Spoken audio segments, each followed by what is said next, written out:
नमस्कार, स्वागत है आपका संसद टीवी में। मैं हूं नविक्रम सिंह।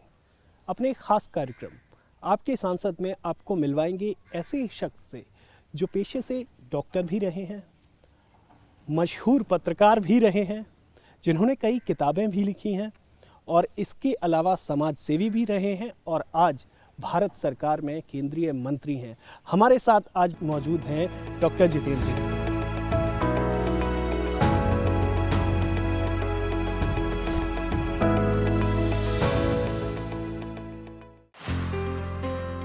केंद्रीय मंत्री और ऊधमपुर से सांसद डॉक्टर जितेंद्र सिंह का जन्म जम्मू में हुआ। उन्होंने चेन्नई के स्टैनली मेडिकल कॉलेज से एमबीबीएस किया। डॉक्टर जितेंद्र सिंह 2014 में जम्मू कश्मीर की ऊधमपुर लोकसभा सीट से सांसद चुने गए। अपने क्षेत्र में बेहद लोकप्रिय सांसद डॉक्टर जितेंद्र सिंह को पीएमओ में राज्य मंत्री समेत कई अहम जिम्मेदारियां दी गई। सामाजिक कार्यों में हमेशा दिलचस्पी लेने वाले डॉक्टर जितेंद्र सिंह ने डायबिटीज के खिलाफ मिशन मोड में काम किया।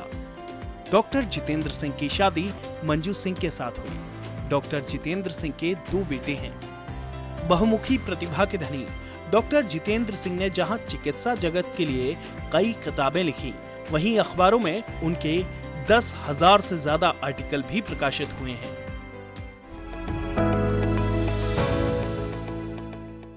अपने सवालों की शुरुआत मैं इसी तरीके से डॉक्टर साहब करना चाहूँगा। जम्मू कश्मीर के एक छोटे से क्षेत्र से दिल्ली का सफ़र और दिल्ली से दावोस और यूएनजीए में भारत का आपने प्रतिनिधित्व किया। मैंने देखा यूएनजीए में जो आपने जो इकोनॉमिक ऑफेंडर हैं उनके बारे में अपने भारत की बात रखी। सर, इस पूरे सफ़र को हम समझना चाहेंगे। नहीं, सबसे पहले तो बहुत बहुत धन्यवाद नवविक्रम जी, आपने इस काबिल समझा कि इस चर्चा में हमें शामिल किया और ऐसे पहलू जो शायद कभी कभी हमें भी भूल जाते हैं सार्वजनिक जीने में व्यस्तता के कारण जी। ये ठीक बात है कि जम्मू कश्मीर भी एक पेरिफेरल क्षेत्र है और ज़िला डोडा जिसका आपने उल्लेख किया और उसमें हमारा गांव है कलोता जी, वो भी एक दूर दराज का क्षेत्र है। लेकिन ये जर्नी जो आपने कहा कि डोडा से दिल्ली और दिल्ली से दावोस जी, क्योंकि वहाँ पर भी उस कॉन्फ्रेंस में शिरकत करने का मौका रहा, जी, मुझे लगता है कि इसमें with all the humility at my command मैं कहूँगा कि केवल एक फोकस्ड ढंग से परिश्रम किया जाए तो व्यक्ति जिस काम में लग जाए उसे संपन्न करने की क्षमता रखता है। जी, और बाकी इस तरह के अवसर मिलते गए, जी, इस तरह की भूमिका निभाने का मौका भी मिलता रहा जी। और कहीं कहीं परमात्मा ने भी उस तरह की समझ दी। आइए बैठ जाएं। जी, बिल्कुल।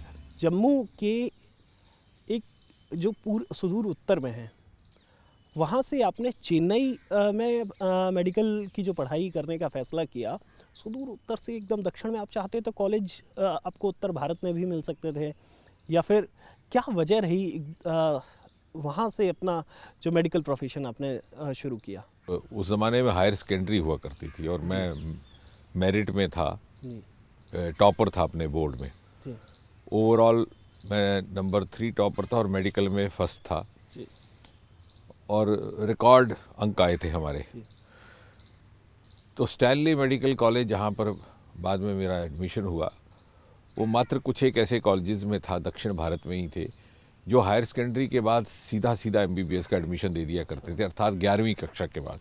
आमतौर से 12वीं कक्षा, क्योंकि उस ज़माने वो ब्रिटिश पैटर्न फॉलो कर रहे थे पुराना, अब तो यूनिफॉर्म हो गया। और इसलिए हमें अपने अंकों के आधार पर वहाँ पर, और सबने कहा कि ये अंग्रेज़ों के वक्त का कॉलेज है, बहुत पुराने कॉलेजेस में से, और इस तरह से पहली बार मुझे लगता है कि दक्षिण का सफ़र किया। उससे पहले तो कोई ज़्यादा रेलगाड़ी का भी अनुभव नहीं था। जी। तो सर, उस सफ़र के बाद जो सफ़र आपका शुरू हुआ, क्योंकि मैंने कश्मीर में काफ़ी रिपोर्टिंग की और ख़ास तौर पर जो कश्मीरी विस्थापितों पर जब मैं रिपोर्ट कर रहा था, जो कश्मीरी हिंदूज़ जो पुरखू, नगरोटा इन कैंप्स में हैं, कुछ लोगों ने मुझे बताया कि उस दौर में जब वो विस्थापित हुए 90 के बाद, डायबिटीज़ की एक बहुत बड़ी समस्या वहाँ पर थी, और आपने उस समय आप वहाँ पर लोगों की मदद के लिए बहुत आगे आए, और जो लोग फ्री कैंप्स आपने वहाँ पर चलाए थे लोगों के इलाज के लिए, उसके बारे में आपसे समझना चाहूँगा। डॉक्टरी करियर जो आपका रहा, जो एज अ मेडिकल प्रोफेशनल, वो किस तरीके का रहा और लोगों को कितनी मदद मिली उससे? क्योंकि मैं डायबिटीज़ के क्षेत्र में सक्रिय था जी। और यकायक ये ध्यान में आया कि बहुत से परिवारों को एकदम शुगर रोग होने लगा, जबकि ये घाटी में रहते थे तो ऐसा नहीं होता था। तो फिर हमने उसको लेकर के एक शोध भी किया जी। एक रिसर्च पेपर भी निकाला, stress diabetes in Kashmiri Pandit migrants, जिसको WHO में मान्यता प्राप्त हुई। उस समय WHO में डॉक्टर हिलैरी किंग थे जो साउथ ईस्ट एशिया देखते थे, उन्होंने स्वयं उसका उल्लेख किया, उसको सराहा। और मैं समझता हूँ कि डॉक्टरी पेशे में एक बहुत बड़ा लाभ ये है कि आपको बिना किसी मंदिर मस्जिद जाने के हर समय प्रार्थना आराधना करने का अवसर मिलता है। तो मैंने एक अपने जीवन में एक नियम भी अपनाया। लगभग 1997 के बाद हमारी क्लिनिक में ये एक नियम बन गया और सबको ये हिदायत भी थी कि 1 या 2 बहुत गरीब जो पेशेंट हैं उसकी व्यवस्था भी करनी, उसका इलाज भी करना, उसकी दवाई के लिए भी, और सब कुछ मुफ्त हो। ये बड़ी बात है सर। सर, इसके अलावा पेशे से आप डॉक्टर जब रहे, उसके अलावा हमें जानकारी है कि आपने थिएटर, ऑल इंडिया रेडियो, इन सब के लिए ये जो पत्रकार की एक तरह से जो भूमिका है, उस भूमिका के बारे में बताइए। और थिएटर और उसके बारे में समझना चाहूँगा पहले, ऑल इंडिया रेडियो। क्योंकि माध्यम इस प्रकार का हिस्ट्रॉनिक्स का रेडियो ही था, तो शौक़ रहता था कि कभी ऑडिशन दो।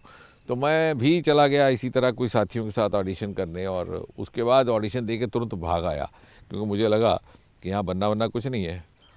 और वह घर परिवार को पता चला कि अपना काम छोड़ के इधर जा रहे हैं तो वहाँ से भी डांट पड़ी। तो बाद में मुझे ढूंढते ढूंढते वहाँ से अधिकारी आए, तो बोले साहब आप तो वहाँ से तुम गुम हो गए थे, हम तो तुम्हें ढूंढ रहे थे कि तुम्हारी आवाज़ से सब लोगों ने कहा कि इनको हम स्थान देंगे। तो मुझे सीधा ही AI वहाँ पर आर्टिस्ट का दर्जा दिया गया। फिर धीरे धीरे हम और कामों में व्यस्त हो गए, फिर टेलीविज़न का युग आ गया। इस प्रकार से ये सिलसिला चलता रहा। और जहाँ पत्रकारिता का संबंध है, तो उस ज़माने में मिडल कॉलम्स हुआ करते थे, टाइम्स ऑफ इंडिया में, हिंदुस्तान टाइम्स में, जो छोटे से 300-400 वर्ड्स का एक satire column, tales of travesty, हाँ, वो बाद में आ गया। अच्छा, उसी का। तो एक बार क्या हुआ कि हमने वो लिखते रहते थे, तो एक बार मेरा छप गया इत्तेफाक से। इसी प्रकार इलस्ट्रेटेड वीकली में उन दिनों खुशवंत सिंह एडिटर थे, अच्छा, अब तो बंद हो गई, उसमें एक शॉर्ट स्टोरी छपा करती थी, तो हमको वो भी शौक था, तो एक बार वहाँ भी छप गई। तो हमने कहा साहब हम तो कहानीकार भी हो गए और हम तो पत्रकार भी हो गए। तो हमने साहब रोज़ के रोज़ भरमार कर दी, रोज़ आर्टिकल भी भेजने और शॉर्ट्स, और कोई ना छपे। अच्छा। और मुझे अभी भली बात याद है, आपको बड़ी दिलचस्पी होगी कि आप हमसे आयु में छोटे हैं। खुशवंत सिंह जी ने एक बनी बनाई स्लिप्स रखी थी, मुझे ठीक तरह से याद है, सफ़ेद कागज़ पर नीली स्याही से लिखा जाता था, विद कॉम्प्लीमेंट्स बट रिग्रेट्स। तो एक दिन हमने बड़ी जुर्रत करके, नौजवान था, तो हम बहादुर शाह जफ़र मार्ग पे चले गए, उनके ऑफिस। एस सहाय थे उन दिनों एडिटर चीफ। तो उन्होंने कहा साहब आप असिस्टेंट एडिटर जो हैं देखते मिडल, उनके पास चले जाइए। तो तिवाड़ी थे, तिवाड़ी वो बेसिकली दक्षिण भारतीय थे, लेकिन तिवाड़ी उस गांव का नाम था। तो वो उन्होंने अपना तखल्लुस रखा था। तो बोले क्या तुम्हें क्या चिंता है? मैं कहा साहब मेरा एक छपा था आज से 6 महीने पहले, तो उसके बाद तो मैंने 600 भेज दिए, नहीं छपा। तो हंसने लगे, बोले टेबल देखा, बोले देखो ये है ना, रोज़ के 500 आ रहे हैं यहाँ पे। तो बोले अब लोगों को में उनकी मांग है, तो अब बताओ तुम्हारा कहाँ से छपेगा? तो बोले लंच ब्रेक हो रहा है, चलो नीचे तुम्हें खान पान खिला दें कुछ, इस सिलसिले को भूल जाओ। फिर बाद में यहाँ पर ही दिल्ली में एक एजेंसी थी, India news feature agency, INFA, Inderjit ji थे, वो चलाया करते थे, बाद में राज्यसभा के मेंबर भी रहे। तो वहाँ से हमें पता चला कि वो आर्टिकल्स लेकर के एजेंसी के माध्यम से दिए जाते हैं। अच्छा। वो कहीं वर्नाक्युलर्स में भी छपते थे, क्षेत्रीय भाषाओं में भी, अंग्रेज़ी में भी। तो उस तरह से वो छोटी मोटी उसका ऑनरेडियम भी दे दिया करते। तो वो सिलसिला शुरू हुआ। अब जब हमारे पढ़े जाने लगे, तो फिर मेरा एक समाचार पत्र के साथ इस तरह से एक तरह की अंडरस्टैंडिंग हो गई। तो वीकली कॉलम हमारा टेल्स ऑफ ट्रेवेस्टी चलने लगा, जो बाकायदा मशहूर कॉलम रहा है वो सर। जो हाँ वो सटायर रहता था, और बाकायदा वो 2014 26 मई 2014 को जब हम यहाँ सरकार में शामिल हुए तब तक वो कॉलम जारी रहा। आप जब राजनीति में शामिल हुए तो आपने एक सेटल्ड लाइफ, एकदम आपके पास सब कुछ था, सरकारी नौकरी से लेकर हर एक जो सुख सुविधाएं हो सकती हैं वो मौजूद थी, लेकिन एक ऐसी पॉलिटिकल पार्टी को चुना जिसका भविष्य उस समय जिस दौर में आपने चुना था, मेरे ख्याल से 2008 के आसपास की बात है, तो उस पार्टी को क्यों चुना जिसका भविष्य अधर में था? ज़िंदगी में कुछ ऐसी चीज़ें होती हैं जो अवसरवादिता से उठ करके देखनी पड़ती हैं। अक्सर आदमी तरक्की की होड़ में यहीं तक सीमित रह जाता है सोच करके कि इसके बाद क्या और मेरा क्या। सच तो ये है कि एक विशेष विचार परिवार से शुरू से हमारा संबंध रहा। जब आपने कहा दक्षिण भारत, तो दक्षिण भारत में मैं पहली बार गया था तो मुझे भली भांति याद है कि ये मुझे मालूम नहीं था कहाँ जाना, तो यहाँ झंडेवाला से संघ कार्यालय से मैं पत्र लेकर गया था और सीधा चेन्नई में चेतपट है वो कॉलोनी जहाँ संघ कार्यालय, सीधा वहाँ गया था। तो वही लोग मेरे गार्डियन रहे जब मैं दाखिल हुआ मेडिकल कॉलेज में। बल्कि अब हमारे हॉस्टल के सामने ही एक युवा शाखा लगा करती थी जिसे कहा करता था हाई कोर्ट शाखा। हाई कोर्ट मद्रास का बहुत पुराना मशहूर है। और वहाँ उन्होंने 2-3 युवाओं की जिम्मेवारी लगाई कि ये नया नया लड़का आया हुआ है उत्तर भारत से, तो सुबह जाके इसका पता लिया करो। तो वो सुबह 7 बजे आते थे। मेरे पास छोटा सा कमरा था, उसमें एक चारपाई थी, एक मेज़ था, एक कुर्सी थी और एक कबर्ड था। तो कबर्ड का जो ऊपरा शेल्फ था वो उनके लिए रखा था। वो आते थे, वहाँ अपने कपड़े उतारते, वहीं से गणेश पहनते, अपना जो शाखा करके वापस आते तो वहीं जमा कराते। इस तरह जब वो वापस आते तब मैं ना रहता वहाँ, क्योंकि मैं कॉलेज चला जाता था। जब वो आते सुबह तब मैं होता, तो उनकी एब्सेंस में वो आते और वो चाबी में कमरे के ऊपर रख देता था दरवाजे के। तो ये सिलसिला चलता रहा। मैं शायद फर्स्ट ईयर में ही आया था, तो यकायक एक दिन वो आना बंद हो गए। तो हमने भी सोचा कि शायद वो कहीं मसरूफ़ हो गए या व्यस्त हो, तो बहुत ज़्यादा ध्यान नहीं दिया। 3-4 दिन के बाद एक बड़े सीनियर व्यक्ति आए, दरवाज़ा खटखटाया। तो जब मैंने खोला तो बोले आपका नाम जितेंद्र सिंह है? मैंने कहा हाँ। बोले मैं संघ कार्यालय से आया हूँ। बड़े वरिष्ठ अधिकारी थे। तो इस तरह से युवा आया करते थे आपके? आते थे लेकिन कुछ दिनों से आए नहीं। तो बोले यही बात समझाने आपको आए कि उनको ढूंढने भी मत आना और पूछताछ ज़्यादा मत करना, क्योंकि आप उस समय कॉलेज गए हुए थे तो इमरजेंसी डिक्लेयर हो गई है। इंदिरा गांधी जी ने इमरजेंसी की थी 26 जून 1975। तो उसी दिन अगले दिन वहाँ छापा पड़ा शाखा पर और सबको उठा करके ले गए। तो आप बच गए हैं, कहीं आपको भी उठा लिया तो आपका इम्तहान वगैरह में दिक्कत आएगी परीक्षा का समय। तो एक संबंध बना था हमारा और निष्ठा से भी राष्ट्रवादी सोच के साथ जुड़े थे। तो एक समय ऐसा आया कि जब ये कहा गया कि आपको राजनीतिक दल के पदाधिकारी के रूप में दायित्व लेना होगा एज ए स्पोक्स पर्सन, क्योंकि बड़ी टीम बनाई गई थी जी। तो यहाँ पर मुझे दिल्ली में मिलना हुआ और उसके लिए शर्त ये थी कि आप सरकारी नौकरी में नहीं रह सकते जी। तो मैंने बहुत ज़्यादा बात ना करते हुए चुप करके जाके अपना त्यागपत्र दे दिया, क्योंकि मैंने सोचा अगर मैं ज़्यादा चर्चा करूँगा तो किसी को समझ नहीं आएगा। बल्कि मैंने घर परिवार में भी इसका कोई ज़्यादा जिक्र नहीं किया। 2-4 दिन के गुजर जाने के बाद हमारी धर्मपत्नी को इसका पता चला। बोले ऐसा ऐसा सुना कि तुम जाके त्यागपत्र दे आए हो। हिचकिचाहट ये थी कि हमें लगा कि ना मालूम कैसे सब सोचेंगे। तो उन्होंने कहा कि अच्छा ये अब बाकी रह गया था, यही करना था, ये उन्होंने कहा हमें। और मेडिकल कॉलेज में भी मैं चूँकि प्रोफेसर था तो छोड़ के आया, तो मुझे किसी ने फेयरवेल भी नहीं दिया। उन्होंने सोचा कि ऐसे ही थोड़ा सा ना मालूम कोई फ़र्क आ गया, ये शौक़ आ गया कुछ, तो ये लौट के आ जाएगा। लेकिन उसके बाद हम व्यस्त हो गए तो लौट भी ना पाए। लेकिन मैंने जब मेरे परिवार में भी जब बात हुई तो उन्होंने कहा कि आपने ऐसे ऐसे किया, तो मैंने कहा कि देखो जिन लोगों के साथ ज़िंदगी गुजार दी, अगर उन्होंने कुछ हमारे लिए दायित्व सोचा है तो शायद उनको हमारे ऊपर विश्वास है कहीं ना कहीं। तो हमारे लिए यही एक बहुत बड़ी उपलब्धि है, उपहार है जी। और आपने ठीक कहा कि वो ऐसा समय था, लोग चूंकि इसलिए मजाक उड़ाते थे कि भारतीय जनता पार्टी केंद्र में सरकार बनेगी संभावना बहुत कम थी, जी।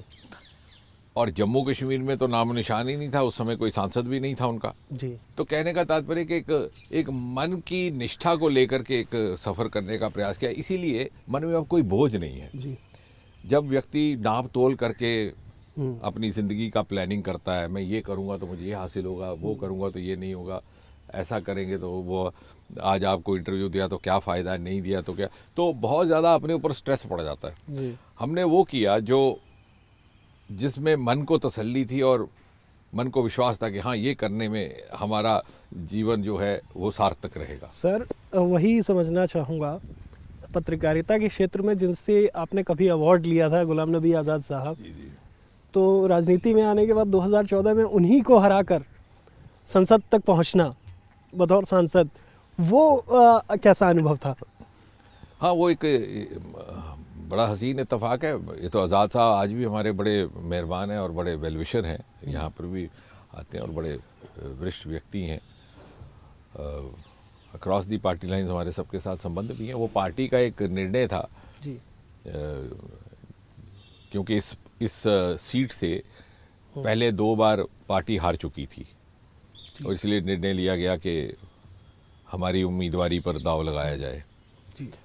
और वहाँ एक गठबंधन था, तो पहले तो शायद वो कुछ ही और उम्मीदवार के बारे में सोच रहे थे, फिर बाद में आज़ाद साहब के बारे में हुआ। लेकिन इसमें कोई व्यक्तिगत नहीं है। जैसे हमने जिस संगठन से मेरा संबंध है और जो हमारी शिक्षा दीक्षा हुई, कम से कम हमारी पीढ़ी की, वहाँ ये सिखाया करते थे कि विषय पर चर्चा करो और विषय की चिंता करो, ना व्यक्ति पर चर्चा हो और ना व्यक्ति का जिक्र हो। तो एक दायित्व था उस राजनीतिक दल को लेकर के, एक राष्ट्रवादी पक्ष को रखते हुए चुनाव लड़ा गया। जी। और मोदी जी का प्रभाव भी था और लोगों का आशीर्वाद भी था। हमारी जानकारी के अनुसार जब से आपने मंत्रालय संभाले हैं, उसके बाद से आपने अभी तक छुट्टी नहीं ली है, और अपने आप को जब एकदम 24/7 मोड में आप रहते हैं, हम लोग रिपोर्टिंग के दौरान देखते ही हैं, और उसके बाद अपने आप को फिट रखना, परिवार के साथ समय गुजारना, या परिवार के साथ किस तरीके से समय गुजार पाते हैं, उसके बारे में बताइए। क्योंकि अक्सर हम देखते हैं प्रेस कॉन्फ्रेंस में या फिर आपके मंत्रालय में हर एक जगह आप उपलब्ध हैं, किस तरीके से काम कर रहे हैं? नहीं विक्रम जी, वो तो एक जीवन शैली बन गई, उसमें कुछ अजीब नहीं लगता। हाँ, पिछले अब 8 वर्ष होने लगे सरकार में, तो छुट्टी नहीं ली, मात्र कुछ दिन रहना पड़ा था अस्पताल में कोविड सेकेंड वेव में, पर वहाँ से भी ऑनलाइन हमारा काम चलता रहता था। वही ऑनलाइन उस समय भी आप काम कर रहे थे? सरकार में आने से पहले भी जब मैं एक मेडिकल प्रैक्टिशनर था, तो कभी कोई छुट्टी नहीं ली हमने। अच्छा। बल्कि लोग कहा करते थे कि साहब रविवार को छुट्टी है, तो हमारा रविवार ज़्यादा व्यस्त होता था। अच्छा। क्योंकि संडे के दिन मेरे पास दूर दराज के लोग आते थे, वो आते ही संडे को थे, क्योंकि सुबह बस पर बैठते थे, तो क्लिनिक में हमें दिखाकर उन्हें वापस लौटना होता, तो मैं उस दिन खाना भी नहीं था खाता, तो लंच हम स्किप करते थे। मुझे लोग कहते थे कि साहब, मैंने कहा नहीं, यही तपस्या है, क्योंकि इन लोगों की मजबूरी है। ये सुबह बस में 4 बजे बैठे होंगे अपने गांव से, मेरे तक पहुंचने में 11-12 बजे, यहाँ से ये लौटेंगे। यदि मैं लंच ब्रेक करूँगा तो इनको मुश्किल हो जाएगी या इनकी बस मिस हो जाए। तो ये हमने अपना, यदि अपना आप किसी काम को समर्पित किया है, तो फिर उसी का वही हमारा भोजन और वही तसल्ली होनी। तो एक जीवन शैली बनी, और सौभाग्यवश मोदी जी ने अवसर दिया काम करने का। पूर्वोत्तर में भी हमारा काफ़ी प्रवास भी रहा काम के साथ साथ। वो तो एक विभाग ही ऐसा था कि लगभग ऐसे क्षेत्रों में मैं गया हूँ पूर्वोत्तर, जहाँ भारत सरकार से कभी कोई मंत्री नहीं था गया। जी बिल्कुल। बहुत दूर दूर ईस्ट खासी हिल के दूर दराज क्षेत्र, जहाँ कई बार गांव में लोग आ जाते देखने के मंत्री कैसा दिखता है, तो मैं मजाक करता था, भाई गौर से देख लो, कहाँ 1 2 हैं कि 3 हैं। तो उससे क्या हुआ कि आज, और मोदी जी ने कहा था कि मुझे पूर्वोत्तर को देश के दूसरे हिस्सों की सतह पे लाके खड़ा करना है। एक ज़माना था जब पूर्वोत्तर से लोग बाहर जाते थे, युवा खासतौर रोजगार के लिए। आज स्टार्टअप ग्रुप्स पूर्वोत्तर जा रहे हैं, गुजरात से और कर्नाटक से। 2014 में 4-4 महीने सड़कें बंद रहती थी, आज मखमल की तरह सड़कें हैं, रेल पटरियां हर राज्य के साथ जुड़ रही हैं। तो कहने का अर्थ ये कि यदि कोई दायित्व दिया जाता है तो फिर उसी दायित्व में लगन के साथ लीन हो जाना, मुझे लगता है ये एक जीवन शैली का हिस्सा है और परमात्मा ने आशीर्वाद परिवार रखा। की कुछ कंप्लेंट रहती है कि समय उनके साथ नहीं? परिवार को स्वाभाविक है, शुरू शुरू में रहती, बाद में आदत पड़ गई है। सर, बतौर सांसद, क्योंकि आपके पास काफ़ी जिम्मेदारियां हैं, बतौर सांसद अपने क्षेत्र के लिए काम कर पाना, लोगों से मिलना जुलना, क्योंकि अभी मैं अपने दर्शकों से कहना चाहूँगा कि एक जम्मू कश्मीर पर एक विशेष श्रृंखला है, बदलता जम्मू कश्मीर, वो ज़रूर देखिए, जिसमें एक आपको जम्मू कश्मीर का नवनिर्माण होते हुए दिखाई देगा। लेकिन उस नवनिर्माण के पीछे कहीं ना कहीं और एक बड़ा योगदान डॉक्टर जितेंद्र सिंह का है। तो आप अपने क्षेत्र के लिए किस तरीके से समय निकाल पाते हैं? नहीं, जैसे आपने कहा कि 7-8 साल में कोई छुट्टी नहीं ली, इसमें ये भी बात जोड़ दूं कि 7-8 साल में शायद ही कोई ऐसा सप्ताह गुजरा हो जब मैं अपनी कॉन्स्टिट्यूंसी में नहीं रहा। अच्छा। 2 या 3 दिन रहना ही रहना है और हम एक रोस्टर बना के चलते हैं कि इस बार एक इस ज़िले में रहे, दूसरी बार दूसरे ज़िले में रहे। हमारे पास 6 ज़िले हैं कॉन्स्टिट्यूंसी में और एक 7वें ज़िले के 2 ब्लॉक्स हैं। अच्छा। और उसका ये नतीजा, और साथ में ये भी महसूस हुआ कि इस समय बहुत अनुकूल समय है जम्मू कश्मीर के लिए। नॉर्थ ईस्ट की तरह जम्मू कश्मीर को भी बड़ी उच्च दर्जे की प्राथमिकता मोदी जी ने दी है। पहले भेदभाव भी रहता था, दिक्कतें भी आती थी और उसका हमने भरपूर लाभ लिया। मुझे लगता है कि देश में मात्र एक ऐसी लोकसभा कॉन्स्टिट्यूंसी है जहां केंद्र की राशि से 1 नहीं, 2 नहीं, 3 मेडिकल कॉलेजेस बनाए जा रहे हैं, बल्कि शुरू हो गए हैं।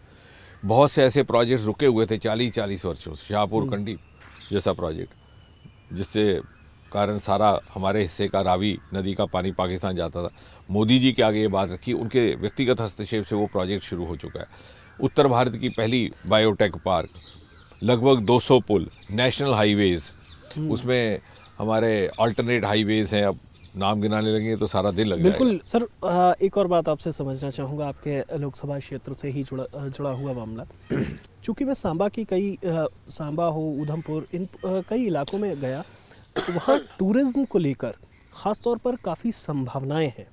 तो मानसर झील की अगर बात करें, उसके आसपास बसौली पेंटिंग्स, ये अपने आप में इतना रिच इलाका है, चाहे वो कल्चर के लिहाज से हो या फिर टूरिज़्म के लिहाज से हो, उसे आगे बढ़ाने के लिए आप क्या कार्य योजना है, रोड मैप? आपने ठीक कहा, ये क्षेत्र तिरस्कृत रहे हैं। जी बिल्कुल। निगलेक्टेड भी रहे और कहीं ना कहीं राजनीतिक कारणों से भेदभाव और डिस्क्रिमिनेशन के शिकार भी रहे। जी।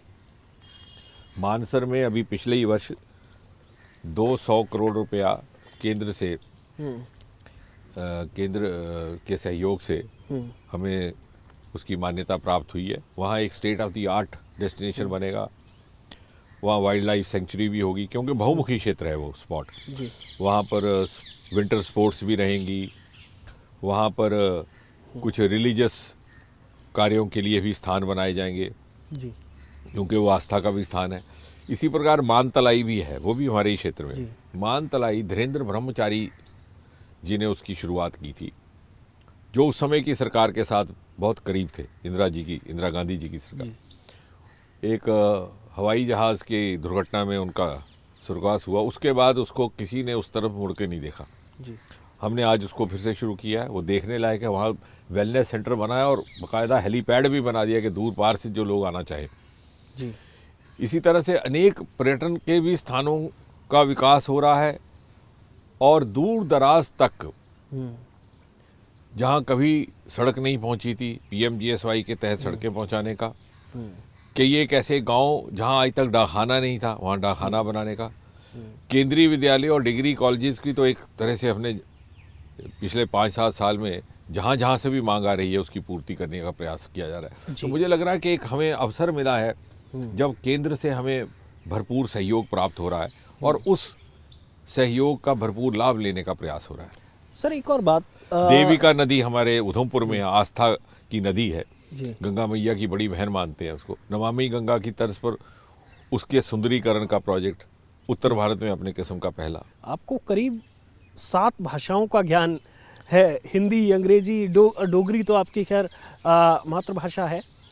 इसके अलावा ये जो भाषाओं का इतना ज्ञान है आपको, वो किस? ऐसा है कि कुछ तो स्वाभाविक हुआ और कुछ उस समय की परिस्थितियाँ ऐसी रही, क्योंकि मैं चूँकि सरकारी अस्पतालों में भी काम करता था, तो जी, जहाँ जहाँ काम करना है वहाँ की भाषा सीखनी अनिवार्य रहती है। जी, जी। तो चूँकि तमिलनाडु में बहुत साल रहे, तो सरकारी अस्पताल में जब तक तमिल की जानकारी ना हो हाँ। तो आप कामकाज ही नहीं कर सकते। जी। तो इसी प्रकार जहाँ जहाँ गए वहाँ की भाषा सीखते गए और आगे बढ़ते गए। और कुछ शौक़ था साहित्य का, हालांकि मेरी अंग्रेज़ी भाषा में औपचारिक शिक्षा दीक्षा 11वीं कक्षा से आगे नहीं हुई, जी। लेकिन मैंने लगभग पूरा अंग्रेज़ी साहित्य पढ़ लिया था अपने आरंभिक सालों में ही। अच्छा। न केवल बाहर के लेखकों का बल्कि यहाँ के मुल्कराज आनंद और R.K. नारायण के सारी किताबें कई मर्तबा। जी। गीतांजलि एक समय था टैगोर की, मुझे कंठस्थ थी और बड़ा मज़ा आता था, सहपाठियों को मैं उनको सुनाया करता था उसके स्टैंजाज। तो इस तरह से कुछ एक ज़ौक़ और शौक़ भी रहा। एक आखिरी सवाल आपसे पूछना चाहूँगा सर, उसी शौक़ से जुड़ा हुआ, क्योंकि मैं हमेशा जब देखा आपको संसद में भाषण देते हुए, उसमें शायरी ज़रूर रहती है। ऐसा है कि शायरी का भी शौक़ था। जैसे मैंने कहा कि उर्दू में मेरी औपचारिक शिक्षा नहीं हुई थी, और पार्लियामेंट में कई बार क्या होता है कि बहुत ज़्यादा गुस्से से बात करने के बजाय अगर आप सटल ढंग से कहीं कविता का सहारा ले ले, तो अब जैसे एक बार कश्मीर को लेकर ही बात चल रही थी, तो बहुत ज़्यादा विपक्ष में नेशनल कॉन्फ्रेंस भी थे और उनको बहुत आपत्ति हो रही थी। तो मुझे जवाब देने को कहा गया, तो मैंने उनसे कहा कि एक राजेंद्र कृष्ण की गज़ल है कि मजबूर बहुत करता था दिल तो ज़बां को, कुछ ऐसी हालत है कि हम कुछ नहीं कहते। तो फिर साथ में मैंने कहा उसका गज़ल का एक दूसरी भी लाइन है कि कहने को बहुत कुछ था अगर कहने भी आते, तो इसलिए आप इसको यहीं छोड़ दीजिए। और एक बार ये 2019 में ही आपने राज्यसभा में शायद एक बात हुई, उसके बाद वो डॉक्टर करण सिंह जी ने मुझे उसकी बधाई भी दी कि बड़े अच्छे तरीके से तुमने वाइंड अप किया। उन दिनों हमारी वहाँ पर संख्या भी कम थी, तो ना मालूम किस बात को लेकर के, तो हमने तंज़ीह अंदाज में कुछ कहा कि ऐसे ऐसे कुछ, तो वो हंगामा हो गया, भाई आपने उनको कहा। मैंने कहा साहब हमने तो कुछ कहा ही नहीं, हम व्यक्ति की कभी बात ही नहीं करते। तो फिर मैंने वहाँ फैज़ का एक शेर बोला कि वो बात सारे फसाने में जिसका जिक्र ना था, वो बात उनको बड़ी नागवार गुजरी है। तो उस पर एक बार और हंगामा हुआ और वो विषय समाप्त हो गया। तो कहने का तात्पर्य ये कि राजनीतिक जीवन में और ख़ास तौर से संसदीय बहस और चर्चा में कई बार कविता का सहारा लेने से बड़े से बड़ा विषय गाली गलौच में उलझने के बजाय सरलता से निकल जाता है। बिल्कुल। आपके सांसद कार्यक्रम में इतना ही, मुझे दीजिए इजाज़त। आप देखते रहिए संसद टीवी।